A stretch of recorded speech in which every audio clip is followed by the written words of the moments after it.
श्रवण अंधक मुनि के पुत्र हैं। कहते हैं यह अपने अंधे माता पिता को एक बहंगी में बिठाकर तीर्थ यात्रा कराया करते थे। रामायण के अयोध्या कांड में इनकी कथा का उल्लेख है।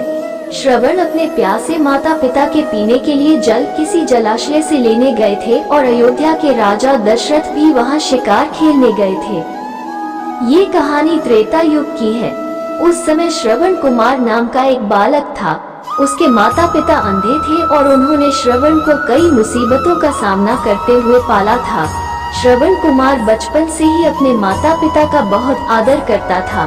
जैसे जैसे श्रवण बड़ा होता गया, उसने घर की जिम्मेदारी अपने कंधों पर ले ली। वो रोजाना सुबह उठकर सबसे पहले अपने माता पिता को स्नान कराने के लिए तालाब से पानी भरकर लाता था। इसके बाद वो तुरंत जंगल की ओर लकड़ियां बीनने जाता।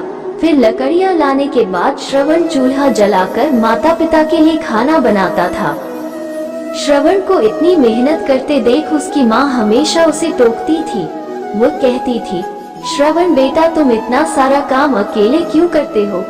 खाना तुम मुझे बनाने दिया करो, मैं आसानी से बना लूंगी। इसके बदले तुम थोड़ा आराम कर लिया करो। माँ की इन बातों को सुनकर श्रवण कुमार कहता, नहीं माँ, मैं ये सारे काम आप लोगों के लिए ही तो करता हूँ। भला अपने माँ बाप के लिए किए गए कामों में कैसी थकान, उल्टा मुझे तो खुशी मिलती है। श्रवण कुमार की इन बातों को सुनकर उसकी माँ भावुक हो गई। वो रोज भगवान से प्रार्थना करती, हे प्रभु, इतना ध्यान रखने वाला श्रवण जैसा बेटा हर माता पिता के घर पैदा हो। श्रवण के माँ बाप नियमित रूप से भगवान की आराधना करते थे। वो उनके लिए फूल और पूजा की अन्य सामग्री लाता, फिर खुद भी बिना देर किए माता पिता के साथ पूजा में शामिल हो जाता था। श्रवण कुमार धीरे धीरे बड़ा हुआ और जल्दी से घर के कार्यों को खत्म करके बाहर काम पर निकल जाता था। एक दिन श्रवण अपने माता पिता के साथ बैठा था। तभी उन्होंने श्रवण से कहा, बेटा, तुमने हमारी हर ख्वाहिश पूरा की है।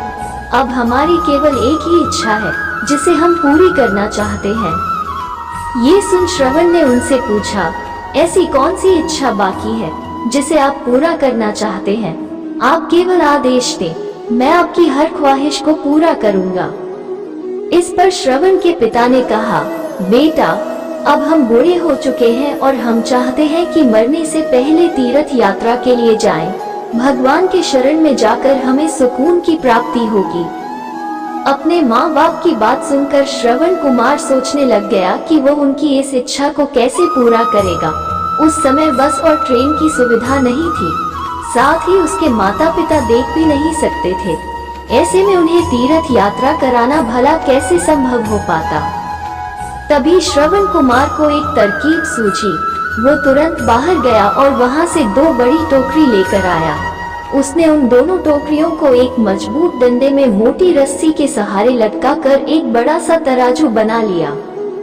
फिर श्रवण कुमार ने उस तराजू में अपने माँ बाप को बारी बारी से गोद में उठाकर बैठा दिया। उसके बाद तराजू को अपने कंधों पर लेकर उन्हें तीर्थ यात्रा पर लेकर निकल पड़ा।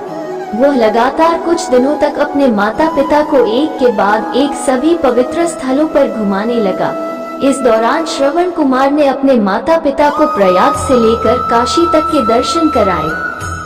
माता पिता को घुमाते समय श्रवण कुमार उन्हें उन जगहों के बारे में भी बताते चलता था, क्योंकि वो आंखों से उस दृश्य को नहीं देख सकते थे। अपनी बेटे की मेहनत को देख उसके माता पिता बहुत खुश थे। उन्होंने एक दिन श्रवण से कहा, बेटा, हम देख नहीं सकते, लेकिन कभी भी हमें इस बात का दुख नहीं हुआ। तुम हमारे लिए हमारी आंखें हो। तुमने हमें जिस तरह सारे पवित्र स्थानों की कथा सुनाकर उनके दर्शन कराए हैं, ऐसा लगता है जैसे कि हमने सच में प्रभु के दर्शन अपनी आंखों से किया हो। अपनी माता पिता की बातें सुनकर श्रवण ने कहा, आप लोग ऐसी बातें न करें। बच्चों के लिए माता पिता कभी भी बोझ नहीं होते। ये तो बच्चों का धर्म होता है।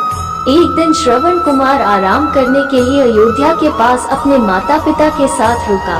तभी उसकी माँ ने पानी पीने की इच्छा जताई। श्रवण को पास में ही एक नदी दिखाई दी।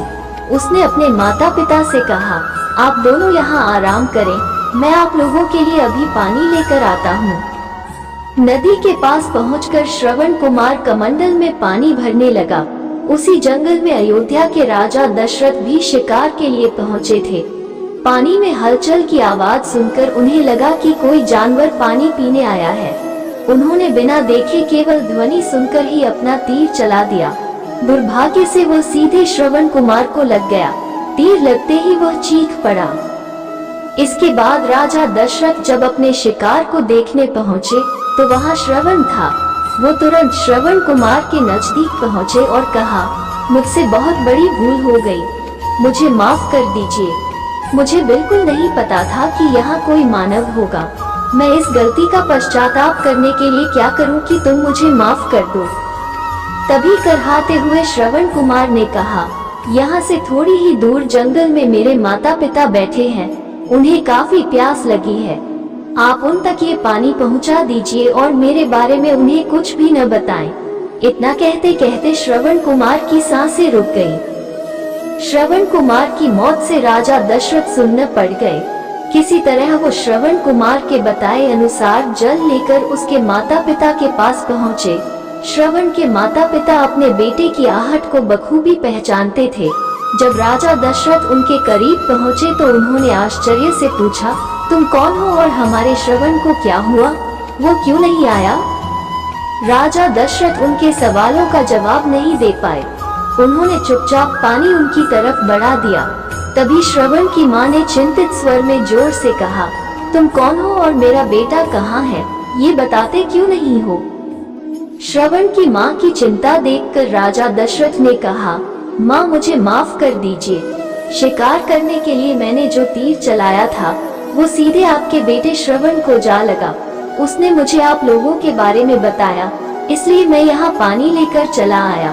इतना कहकर राजा दशरथ चुप हो गए। राजा दशरथ की बात सुनकर श्रवण की माँ जोर जोर से रोने लगी। उन दोनों ने अपने बेटे की मौत के गम में राजा दशरथ के लाए हुए पानी को हाथ तक नहीं लगाया। श्रवण के पिता ने तभी राजा दशरथ को पुत्र वियोग का श्राप दे दिया।